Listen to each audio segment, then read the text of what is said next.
Call it what you want. But modern mysticism is quietly rewriting how people seek meaning. And sometimes, it feels like everything's getting louder. Your thoughts, your body, even the energy in the room, which is wild considering we used to burn people for saying the universe might be intelligent. And yet, more people than ever are turning inward, not to escape, but because reality feels like static. Mysticism, it turns out, isn't about ascension, it's about perception.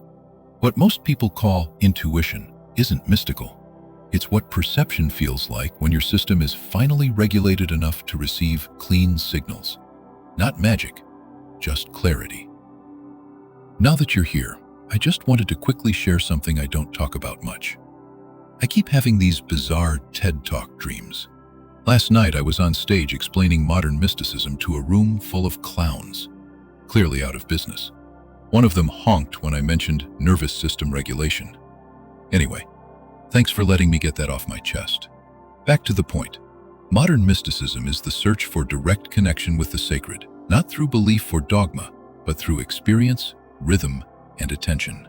It blends ancient practice, somatic awareness, nervous system regulation, and subtle perception, not as a belief system, but as a way of seeing clearly.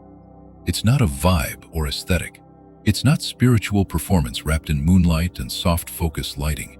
It's the daily, grounded practice of clarity, even when clarity feels inconvenient. Mysticism isn't about escaping the body. It's about listening to it. Ancient mystics knew this. They used silence, breath, rhythm, and fasting, not to transcend, but to synchronize. Modern mystics do the same. They just swapped cave walls for overstimulated apartments and devotional chants for curated playlists. Mysticism got labeled woo because language failed to explain what the body remembered. It sounded vague. Sometimes it was. But now, we can measure the mechanisms. Meditation literally reshapes the brain. Breathwork tones the vagus nerve. Frequencies influence neural rhythms. And the heart, not the brain, generates the strongest electromagnetic field in the body. Cerebrospinal fluid pulses with breath, and the pineal gland? It's photosensitive, circadian-tuned, and even geomagnetically aware. This isn't abstract. It's biology. It's rhythm.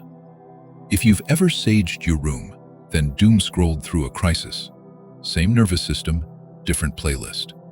Modern mysticism doesn't ask you to believe.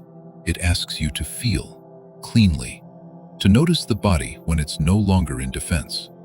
If you're like me, maybe you've done a full moon ritual, cried into a cacao mug, and still felt like your aura needed tech support. Here's what most people miss. You're not blocked. You're not broken. You're just stuck in a system designed for overwhelm. Mysticism helps the body remember what regulation feels like, so you can hear signal again.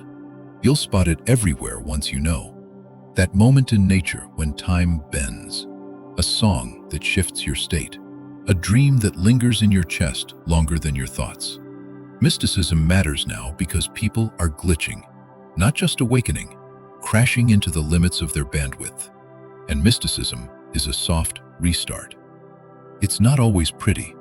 Sometimes it looks like turning your phone off at 7 p.m., or laying in sunlight until your cortisol stops panicking, or listening to 432 hertz instead of overthinking. It's not about becoming spiritual. It's about becoming sensitive and safe enough to stay that way. If you've ever questioned your entire life because you saw 4444 on a receipt, same, you're in the right place. And if the clowns invite me back to that dream stage, I'll say the same thing. Regulate your system. Everything mystical gets clearer when you do. That's the talk. As above, so below. If you feel our vibe, you're already tuned into the frequency. Subscribe to stay aligned for the modern mystic.